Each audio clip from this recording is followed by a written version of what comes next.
Chapter number है अपना 7, मत बांधो। तो चलो स्टार्ट करते हैं अपन चैप्टर को। इन सपनों के पंख न काटो, इन सपनों की गति मत बांधो।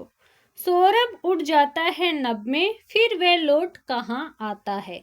तो पहले अपन क्या करते हैं, इनके कठिन शब्दार्थ देखते हैं। पंख काटने का मतलब होता है उड़ने या आगे बढ़ने की क्षमता छीन लेना। गति बांधना यानी गति या स्वतंत्रता को क्या है, रोकना। नभ का मतलब होता है आकाश। बीज यानी पौधे का अंकुरण जब प्रारंभ होता है तो प्रारंभ करने वाला एक अंश होता है बीज, जिससे क्या है पौधे बनते हैं या अंकुरित होके फिर पौधे बनते हैं। थूली यानी मिट्टी या धूल। अग्नि का मतलब होता है आग। धरती यानी पृथ्वी। धूम का मतलब है धुआं। गगन यानी आकाश। मंडराना यानी ऊपर घूमना या चक्कर लगाना। आरोहण का मतलब होता है ऊपर चढ़ना और अवरोहण का मतलब होता है नीचे उतरना। मुक्त यानी स्वतंत्र या आजाद। विचरण यानी घूमना या चलना। तारे का मतलब है आकाश में चमकने वाले तारे। मेघ यानी बादल। किरण का मतलब होता है सूरज की रोशनी। दीप्ति यानी चमक या प्रकाश। शिल्प यानी एक कला या निर्माण का तरीका। सिखलाना यानी सिखाने का तरीका। स्वर्ग यानी सुंदर और सुखद स्थान, जिसको बोलते हैं वो स्वर्ग माना जाता है। तो चलो अपन स्टार्ट करते हैं। अब पहले आपकी 2 लाइनें दे रखी है। इन सपनों के पंख न काटो, इन सपनों की गति मत बांधो। तो इसका क्या मतलब है? तो ये प्रस्तुत पंक्तियां जो दे रखी है वो ये कविता महादेवी वर्मा जी ने लिखी है। तो महादेवी वर्मा की कविता का नाम है मत बांधो से ली गई है। तो कवियत्री यहाँ पे क्या बोल रही है कि मनुष्य के सपनों को रोकना या उनकी स्वतंत्रता छीनना नहीं चाहिए। यानी इन सपनों के पंख न काटो, यानी जो मनुष्य सपने देखते हैं उनके पंख मत काटो, यानी उनको मत रोको, स्वतंत्रता मत छीनो उनसे। सपनों को आगे बढ़ने की आज़ादी मिलनी चाहिए। इन सपनों की गति मत बांधो, यानी जो मनुष्य सपना देखता है उसकी गति को या उनके सपनों को मत रोको। फिर आपको दे रखा है सौरभ उड़ जाता है नभ में, फिर वह लौट कहाँ आता है। सौरभ का मतलब यहाँ पे सुगंध से है। नभ यानी अपन ने देखा भी आकाश। तो यहाँ पे ना कवित्री सपनों की तुलना किससे कर रही है, सुगंध से कर रही है। जैसे फूलों की सुगंध के आकाश में उड़ जाती है, यानी सौरभ उड़ जाता है नभ में, यानी फूलों की सुगंध आकाश में उड़ जाती है। फिर वह लौट कहाँ आता है और वापस नहीं आती, यानी जब फूलों की जो सुगंध होती है वो जब आकाश में उड़ जाती है तो वो वापस नहीं आती। वैसे ही खोए हुए अवसर या टूटे सपने क्या है, वापस नहीं मिलते। मतलब देखो अपन पूरा एक साथ देखते हैं। इन पंक्तियों में कवित्री क्या बोलती है कि सपनों के पंख मत काटो और उनकी उड़ान को मत रोकना। जैसे फूलों की खुशबू हवा में उड़कर आसमान में चली जाती है और वापस नहीं आती, वैसे ही सपने भी क्या है, स्वतंत्र होने चाहिए।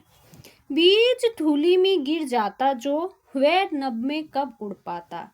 यानी अगर बीज को मिट्टी में गिरने से रोक दिया जाए तो वह कभी पेड़ बनकर आसमान तक नहीं पहुंच सकता। यानी जब जो बीज होता है अगर अपन उसको मिट्टी के अंदर बोएंगे ही नहीं तो वो पेड़ कैसे बनेगा, वो पेड़ नहीं बन सकता, वो पेड़ बनकर आसमान तक नहीं पहुंच सकता। इसका मतलब है कि सपनों को खुलकर उड़ने और आगे बढ़ने का मौका देना चाहिए।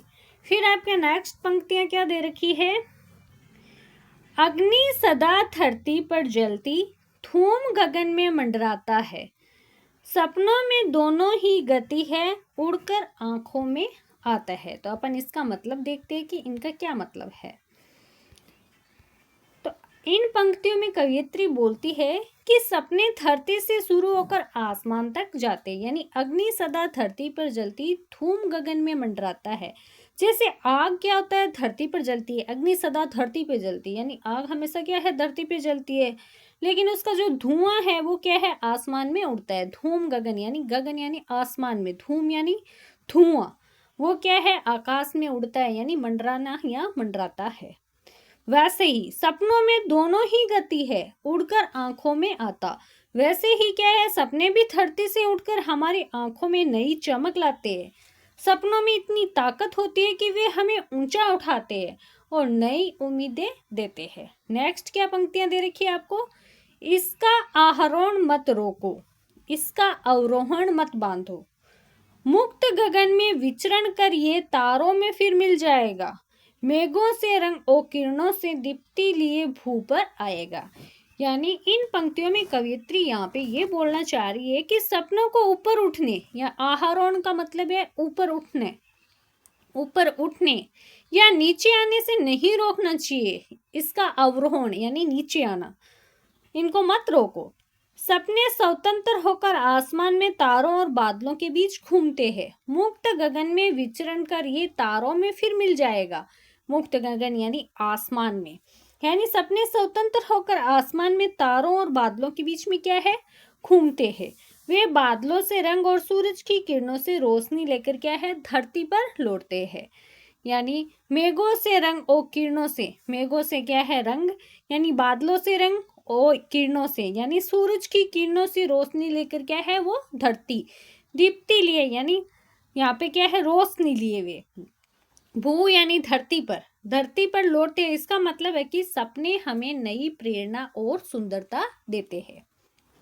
नेक्स्ट आपकी पैराग्राफ दे रखा है, स्वर्ग बनाने का फिर कोई शिल्प भूमि को सिखलाएगा, नभ तक जाने से मत रोको, धरती से इसको मत बांधो, इन सपनों के पंख न काटो, इन सपनों की गति मत बांधो।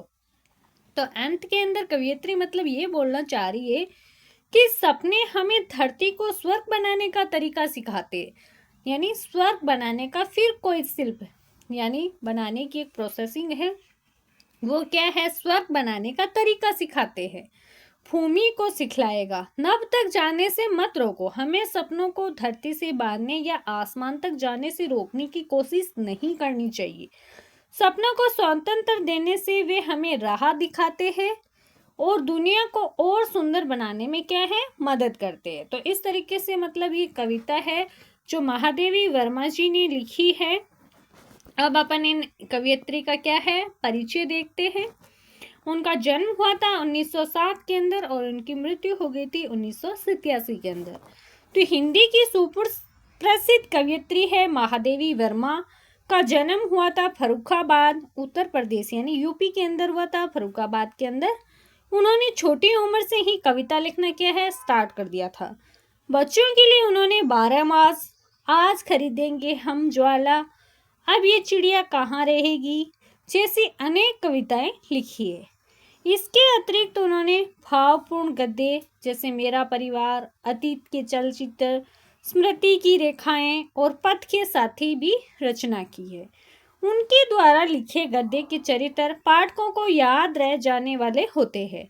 निहार, रश्मि, नीरजा, सांध्य गीत और दीपशिखा उनके क्या है चर्चित कविता संग्रह है। उन्हें भारतीय ज्ञानपीठ पुरस्कार से सम्मानित किया गया है। बहुमुखी प्रतिभा संपन्न महादेवी वर्मा एक चित्रकार भी थी। तो ये महादेवी वर्मा जी की एक सुंदर सी कविता लिखी गई है। अब इसके अपन क्वेश्चन आंसर करेंगे नेक्स्ट पार्ट में। Thank you.